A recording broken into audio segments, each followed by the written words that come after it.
Welcome to my channel competitive maths by Balaji.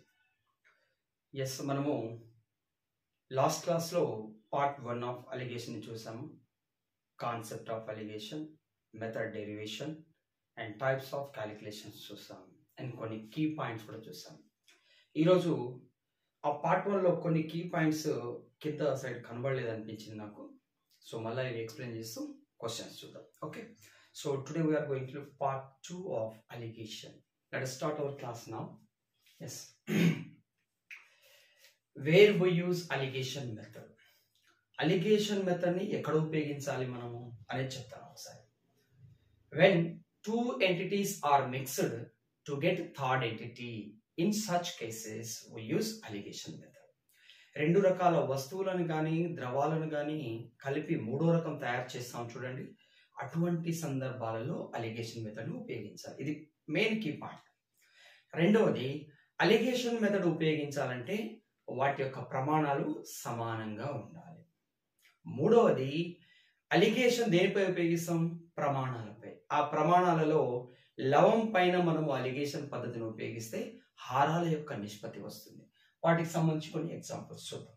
Yes, first one, if we alligate on metre for second, ఇదొక ప్రమాణం.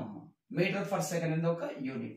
ఇక్కడ metre పైన allegation ఉపయోగిస్తే seconds యొక్క ratio లభిస్తుంది. Then we get the ratio of time. Seconds means టైమే కదా.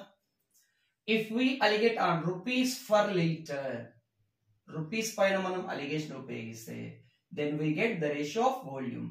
Litres అంటే పరిమాణాలు, పరిమాణం అంటే వాల్యూమ్ యొక్క రేషియో వస్తుంది. If we alligate on profit percentage or loss percentage, then we get the ratio of CPs. Enduku profit percentage is given by profit by CP into 100%. Profit పైన allegation ఉపయోగిస్తే హారం CP కాబట్టి హారాల యొక్క నిష్పత్తి వస్తుంది. అలాగే లాస్ పర్సెంట్ అంటే కూడా loss by cost price into 100%. మనకు తెలుసు ప్రాఫిట్ కానీ లాస్ కానీ కొన్న వేలపై లెక్కించబడుతుంది. కావున ప్రాఫిట్ పర్సంటేజ్, లాస్ పర్సంటేజ్ లపై అలిగేషన్ మెథడ్ ఉపయోగిస్తే వాటి హారాలు కొన్న వేల నిష్పత్తి లభిస్తుంది. If we alligate on kg for student, if we alligate on kgs we get the ratio of students. Okay, similarly if we aligate on concentration percentage, సాంద్రత శాతం, we get the ratio of total mixtures quantity, that is volume. Why? Because concentration percent equaled milk. For example, milk concentration తీసుకుంటున్నాం, milk by total mixture into 100% వస్తుంది. So ఇక్కడ denominator the total mixture, ఆ quantity యొక్క ratio లభిస్తుంది. Okay, ఇది ఈ key points అయిపోయినాయి. Next question లోకి వెళ్దాం. ఫస్ట్ క్వశ్చన్ ఆఫ్ అలిగేషన్, కలగలుపు. In what ratio should coffee powder costing rupees 2500 per kg be mixed with coffee powder costing rupees 1500 per kg, so that the cost of the mixture is rupees 2250 per kg.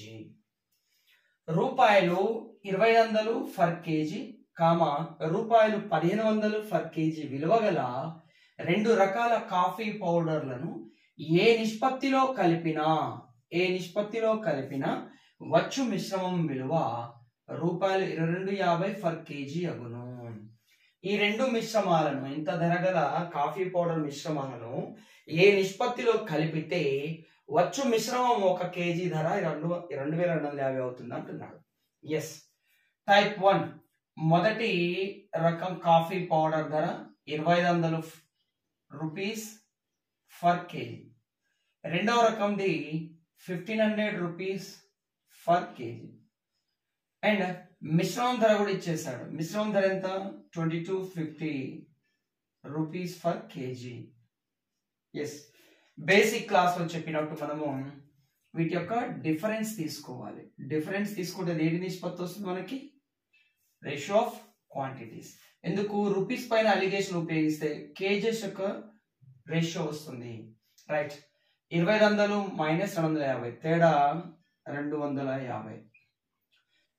2250 1500 difference 750.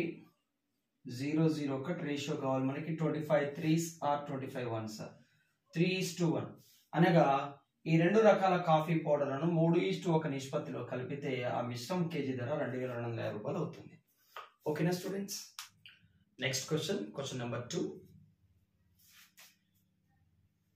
If a dairy mixes cow's milk which contains 10% fat with buffalo's milk which contains 20% fat, then the resulting mixture has 120/7% of fat. What ratio was the cow's milk mixes with the buffalo's milk? ఒక పాల డైరీలో 10% వెన్న కలిగిన ఆవు పాలను 20% వెన్న కలిగిన గేదె పాలతో ఏ నిష్పత్తిలో కలిపినా ఫలిత మిశ్రమంలో వెన్న శాతము 120/7% ఉంటుంది. చూద్దాం. సో ఇక్కడ ఆవు పాలు, బఫెలో గేదె పాలు. ఆవు పాలలో వెన్న శాతం 10%, గేదె పాలలో 20%. ఈ రెండింటిని ఏ నిష్పత్తిలో కలిపినా మిశ్రమంలో వెన్న శాతము 120/7%గా ఉంటుంది. ఇక్కడ మనం నిష్పత్తి కనుగొనడానికి ఇక్కడ హారంలో ఉన్న 7 మనకు అడ్డు వస్తుంది. ఇది మన క్యాలిక్యులేషన్ ని చాలా టఫ్ చేస్తుంది. ఇది లేకుండా చేయగలమా? చేయవచ్చు. ప్రతి పదానికి *7 చేయండి. ప్రతి విలువకి *7 చేయండి. ఇక్కడ 7 కట్ అయిపోతుంది. 7 పాలు 70%, ఇది 7 20లు 140%, ఇక్కడ 120%. ఇప్పుడు వీటి డిఫరెన్స్ చూడండి. 140 120 డిఫరెన్స్ 20, 70 120 డిఫరెన్స్ 50. ఇప్పుడు మనము శాతం మీద, వెన్న శాతం మీద అలిగేషన్ ఉపయోగిస్తే వాటి పరిమాణాల నిష్పత్తి వస్తుంది 0 0 కట్. 2:5 నిష్పత్తిలో ఆవు మరియు గేదె పాలను మిక్స్ చేసిన ఆ మిశ్రమంలోని పాలలో 120/7% వెన్న ఉంటుంది. So answer 2:5. A. Next question, next model question. What quantity of wheat at rate ₹7.4 per kg mixed with 35 kg of wheat which rate ₹6.4 per kg, so that price of mixed wheat becomes ₹6.7 per kg. రూపాయలు 7.4 per KG విలువ గల ఎన్ని కిలోల గోధుమలను రూపాయలు 6.4 per KG విలువ గల 35 కిలోల గోధుమలతో కలిపిన ఫలిత మిశ్రమం కిలో ధర రూపాయలు 6.7 అగును. రైట్. ఇక్కడ మనము రెండు రకాల గోధుమలు టైప్ 1 టైప్ 2 రెండు రకాల గోధుమలు తీసుకున్నాం. మొదటి రకం గోధుమ కేజీ ధర 7.4 రూపీస్ పర్ కేజీ. రెండవ రకం గోధుమ 6.4 రూపీస్ పర్ కేజీ. ఈ రెండింటిని మిక్స్ చేశారు. అయితే మనకు టైప్ 2 ఎన్ని కేజీలు ఉంది? 35 కేజీస్ ఉంది. రెండవ రకం గోధుమలు 35 కేజీలు. ఈ 35 కేజీల గోధుమలతో మొదటి రకం ఎన్ని కిలోలు తీసుకుంటే ఆ మిశ్రమం ధర 6.7 రూపాయలు అగును ఒక కేజీకి. అది చూద్దాం. ముందు రేషియో ఫైండ్ అవుట్ చేద్దాం. రేషియో ఫైండ్ అవుట్ చేసిన తర్వాత మొదటి రకం యొక్క క్వాంటిటీ ఫైండ్ అవుట్ చేద్దాం. ఈ రెండు డిఫరెన్స్ చూడండి. 6.7 6.4 0.3. ఈ రెండింటి తేడా చూడండి. 7.4 6.7 0.7. ఇక్కడ రెండిట్లోనూ ఒక దశాంశ స్థానం ఉంది కాబట్టి దశాంశ స్థానం 0 తీసేస్తాను. అంటే దేనికి సమానం? 3:7కి సమానం. ఇక్కడ అయితే ఈ 7 యూనిట్ల విలువ ఎన్ని కిలోలు? 35 కిలోలు. 7 యూనిట్ల విలువ 35 కిలోలు అయితే 1 యూనిట్ విలువ 5 కేజీలు. అప్పుడు మనకు కావాలి మొదటి రకం గోధుమలు ఎన్ని కిలోలు కలిపాము? 3 యూనిట్లు కలిపాము. 3 5ల 15 కేజీలు. So answer is B. Okay students, చూడండి మెథడ్ తెలిసిన తర్వాత ప్రాబ్లం సొల్యూషన్ చాలా ఈజీగా ఉంటుంది. Okay, next question number 4. A shopkeeper bought one type of rice at rupees 12 per kg and other type at rupees 16.25 per kg. After mixing both types of rice, he fixed the cost of mixture rupees 14.75 per kg. If total quantity of the rice be 85 kgs, find the quantity of each type rice. Okay? Yes.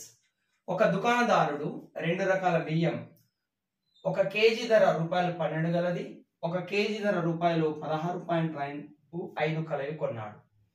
ఈ రెండు రకాలను కలపడం ద్వారా లభించిన మిశ్రమం యొక్క ధర ఒక కేజీకి రూపాయలు 14.75గా నిర్ణయిస్తాడు.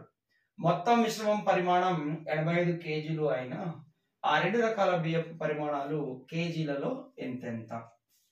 Type 1, type 2 rice are there. మొదటి రకం బియ్యము ధర 12 రూపాయలు ఫర్ కేజీ, రెండవ రకము 16.25 రూపాయలు ఫర్ కేజీ. ఈ రెండింటిని కొంత నిష్పత్తిలో కలపడం ద్వారా లభించిన మిశ్రమం యొక్క ధర కేజీకి 14.75 రూపాయలు ఫర్ కేజీ. మరియు మిశ్రమం మొత్తం పరిమాణము టైప్ 1 ప్లస్ టైప్ 2 మిశ్రమంలో ఉంది 85 కేజీలు. రైట్. అయినా మొదటి రకం ఎంత, రెండవ రకం ఎంత పరిమాణాలలో ఉన్నాయి కేజీలలో చూద్దాం. 16.25కి 14.75కి తేడా 1.50 రూపీస్ ఉంటుంది. అలాగే ఈ రెండింటి తేడా 14.75కి 12కి తేడా 2.75 ఉంటుంది. దశాంశ స్థానాలు 2 ఉన్నాయి, దశాంశ స్థానాలు 2 ఉన్నాయి కాబట్టి దశాంశ స్థానాలు కట్. 25 6 150, 25 1 25, 25 11 275. 6:11 నిష్పత్తిలో కలపబడిన మొదటి మరియు రెండవ రకం బియ్యం. మొత్తం ఎన్ని యూనిట్లు? 17 యూనిట్లు. 17 యూనిట్ల విలువ 85 కేజీలు అయితే 1 యూనిట్ విలువ 5 కేజీలు. అప్పుడు 6 యూనిట్ల విలువ 6 5 30 కేజీలు. ఎందుకు? మొదటి రకం 6 యూనిట్లలో కలపబడింది. రెండవ రకం 11 5 55 కేజీలు. Answer 30 kgs, 55 kgs. Answer is A. Okay, students. Next question. Question number 5. The average marks of 50 students in a class is 72. The average marks of boys and girls in that subject are 70 and 75 respectively. The number of boys in the class is 50 మంది విద్యార్థులు గల ఒక తరగతిలో మొత్తం విద్యార్థుల సగటు మార్కులు 72. సగటు మార్కులు 72. బాలురు బాలికల యొక్క సగటు మార్కులు వరుసగా 70, 75 అయినా ఆ తరగతిలో ఎంతమంది బాలురు కలరు? జస్ట్ చూద్దాం. బాయ్స్, గర్ల్స్ వాళ్ళ యొక్క సగటు మార్కులు. బాయ్స్ సగటు మార్కులు, బాలురు యొక్క సగటు మార్కులు 70 మార్కులు ఫర్ స్టూడెంట్. ఒక్కొక్క విద్యార్థి సగటున 70 మార్కులు తెచ్చుకున్నారని అర్థం బాయ్స్ లో. అదే గర్ల్స్ కి అయితే 75 మార్క్స్ ఫర్ స్టూడెంట్. మొత్తం తరగతిలో గల 50 మంది విద్యార్థుల సగటు మార్కులు 72 మార్క్స్ ఫర్ స్టూడెంట్. ఎస్, మనము బాలురు ఎంతమంది కావాలో కనుక్కోవాలి. ముందుగా బాలురు మరియు బాలికల నిష్పత్తి కనుక్కుందాం అలిగేషన్ ఉపయోగించి. అలిగేషన్ ఉపయోగిస్తే స్టూడెంట్స్ యొక్క రేషియో వస్తుందని మనకు తెలుసు. 75 72 భేదం 3, 70 72 భేదం 2. అనగా ఆ తరగతిలో బాలురు 3 యూనిట్లు ఉంటే బాలికలు 2 యూనిట్లు, మొత్తం 5 యూనిట్లు. 5 యూనిట్ల విలువ ఆ తరగతిలో ఎంతమంది విద్యార్థులు కలరు? 50 మంది. 1 యూనిట్ విలువ 10 మంది. అప్పుడు బాలురు మొత్తం 3 యూనిట్లు ఉన్నారు, 3 పాదుల 30 మంది colour. So answer is D. Okay students, next question. In a school with 600 students, the average of the boys is 12 years. The average age and age. The average age of the boys is 12 years and that of girls is 11 years. If the average age of the school is 11 years and 9 months, total school is 11 years and 9 months, then the number of girls in the school is, girls అడిగారు.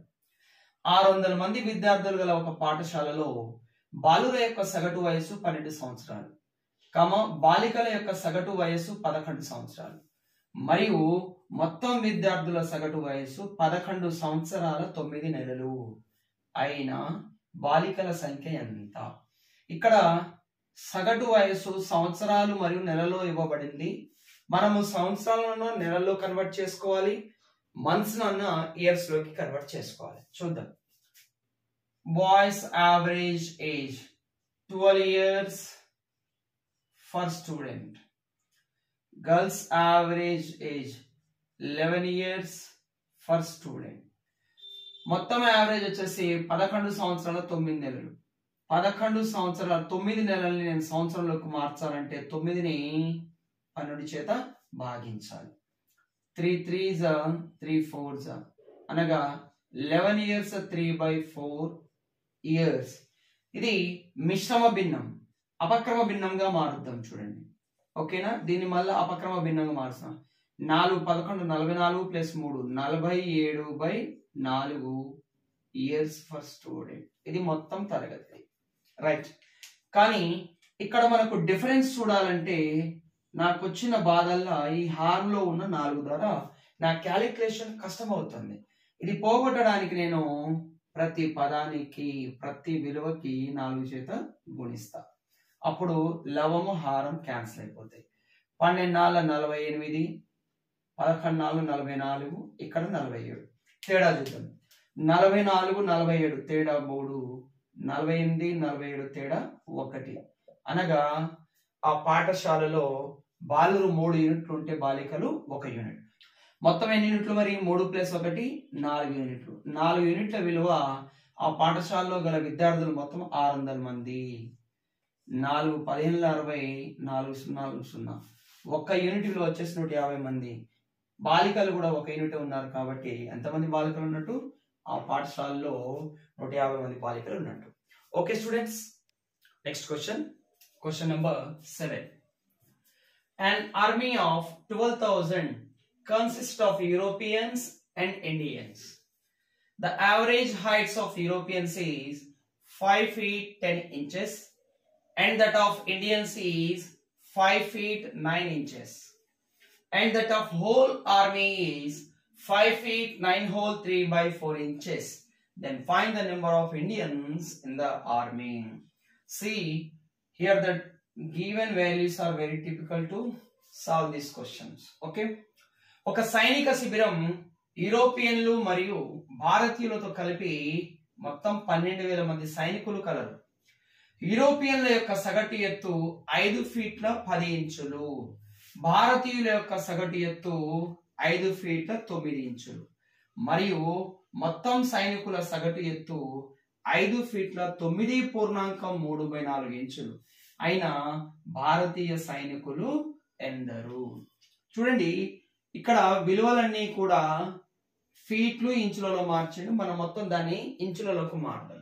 Yes, 1 feet is equal 12 inches.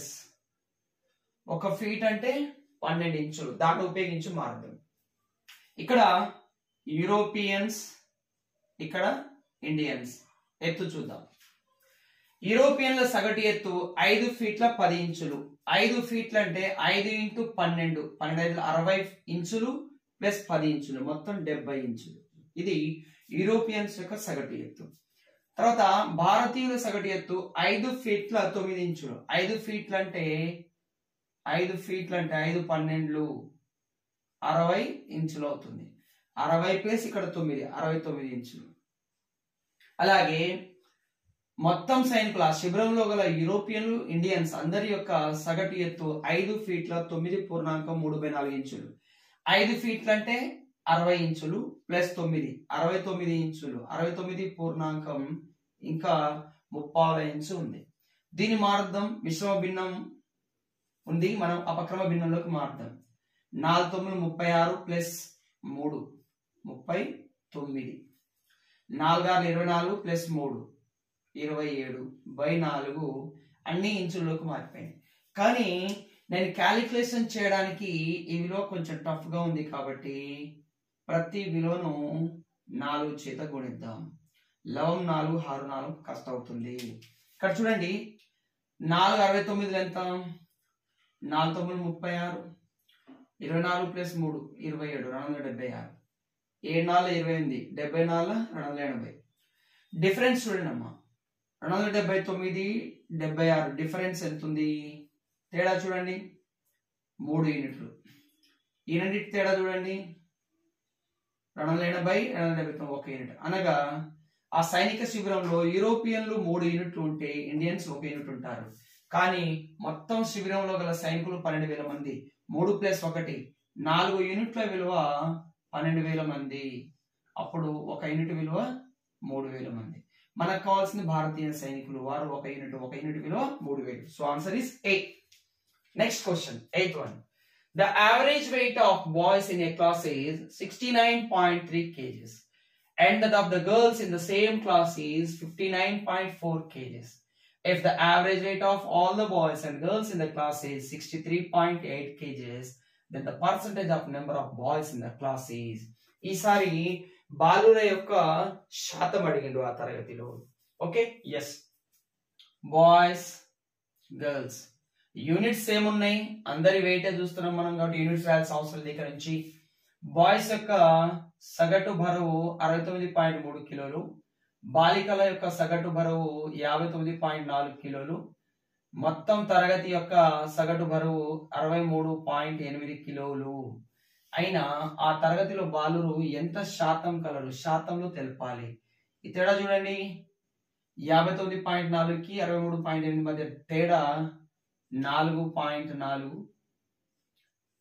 69.3కి 63.8 మధ్య తేడా 5.5 వస్తుంది. 11 11 ఒక్కొక్క దశాంశ స్థానం direct cut చేయొచ్చు. 4:5. అయితే ఇక్కడ అడిగింది మనకి బాలుర శాతం, కానీ తరగతిలో ఉన్న బాలురు కానీ బాలికలు కానీ సంఖ్య ఇచ్చిందా? లేదు. మనం భిన్నం రాబట్టి భిన్నాన్ని శాతంలోకి మారుస్తాం. చూడండి మొత్తం ఎంతమంది విద్యార్థులు? 4 + 5 9 యూనిట్ల విద్యార్థులలో 4 యూనిట్లు బాలురు. కానీ దీన్ని 4 × 1/9గా రాయొచ్చు. 1/9 భిన్నం యొక్క శాతం విలువ 11.1/9 రాయొచ్చు. Okay, yes. 4 చేత గుణించండి. పూర్ణాంక భాగంలో లవంలో 4 11 44 4 1 4/9 బాలురు ఉన్నారు. So answer is A. Okay students, last 2 questions of this class, part 2. 9th one. The average monthly salary of all employees in a factory is rupees 8,840. If the average salary of all the officers is 15,000 and that of remaining employees is 8,000, then what is the percentage of the officers among the employees? ఒక కార్యాలయంలో మొత్తం ఉద్యోగుల యొక్క సగటు జీతము 8,840. ఆఫీసర్ల యొక్క సగటు జీతము 15,000 మరియు మిగిలిన ఉద్యోగుల సగటు జీతము రూపాయలు 8,000. అయినా మొత్తం ఉద్యోగులలో ఎంత శాతం మంది ఆఫీసర్లు కలరు? చూడండి, ఆఫీసర్స్, రిమైనింగ్ ఎంప్లాయీస్, వీరు ఆఫీసర్లు తీసుకుందాం, ఇక్కడ మిగిలిన ఉద్యోగులు ఇక్కడ తీసుకుందాం. ఆఫీసర్ల యొక్క సగటు జీతము 15,000, మిగిలిన ఎంప్లాయీస్ మిగిలిన ఉద్యోగుల సగటు జీతము 8,000 మరియు మొత్తం కార్యాలయం యొక్క సగటు జీతము 8,840. ఈ రెండు డిఫరెన్స్ చూడండి 840. ఈ రెండు డిఫరెన్స్ చూద్దాం 6,160. ఎస్, 6,160. 160 పెడితే ఇది 9,000 అవుతుంది, ప్లస్ 6 15,000.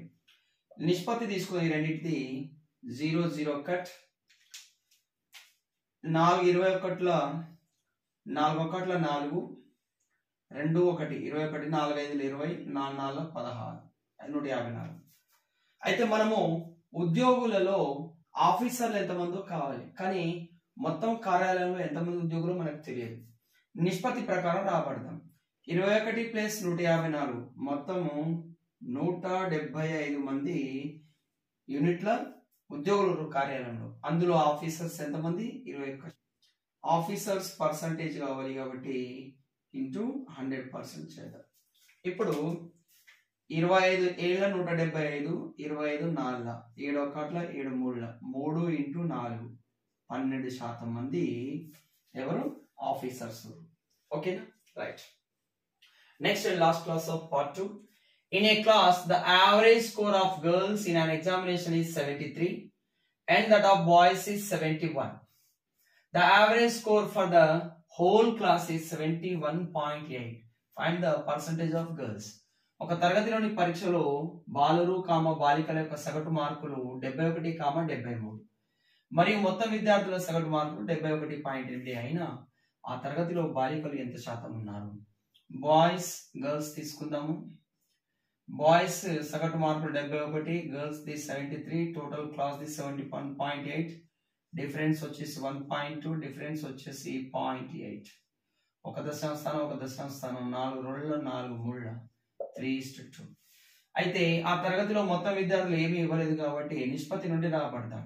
మొత్తం 3 + 2 5 యూనిట్ల విద్యార్థులలో 2 యూనిట్లు బాలికలు.